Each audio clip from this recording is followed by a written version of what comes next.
Entre les parets de la fàbrica Borges, el meu avi m'asseia al seu escritori a obrir cartes a canvi de 25 pessetes. Va ser allà, envoltat d'esforç, humilitat i sacrifici, on tancava els ulls i somiava en projectes, idees i proeses. Soc Jordi Priu. Benvinguts a MMM.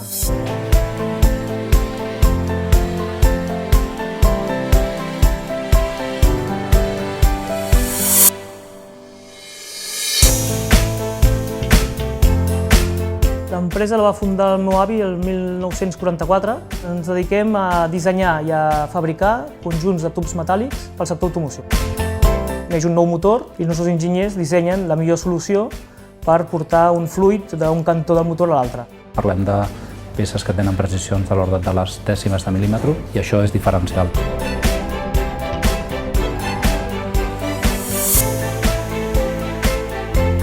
Jordi és un home d'empresa, molt d'escoltar, de comprendre, de posar-se en la pell de l'altre, de buscar solucions, d'integrar, i en aquest aspecte sempre logra crear un clima de treball positiu.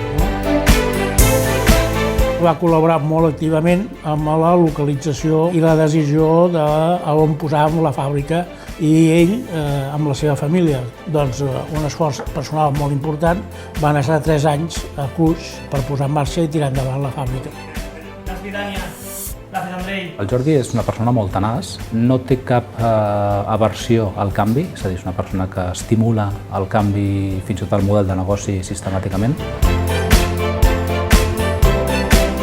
El gran actiu de manufactura és la gent que col·labora aquí, la col·laboració, l'entrega i el que nosaltres diem de sentir els colors de l'empresa.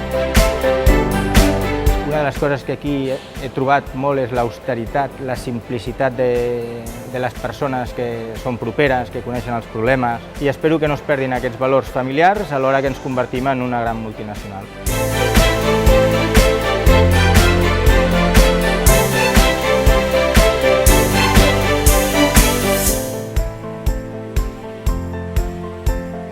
A Cinto Startups invertim en projectes digitals, en etapa molt inicial, sobretot en projectes on el component tecnològic innovador sigui una mica el tret diferenciador.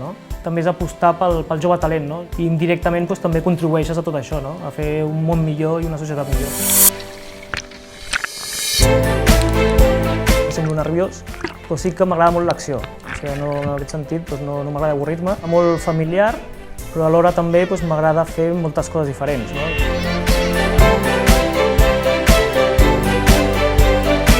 Si tens les coses clares, d'alguna manera, ostres, arrisca poc, però arrisca el just per provar. I també rodejar-se de gent molt bona.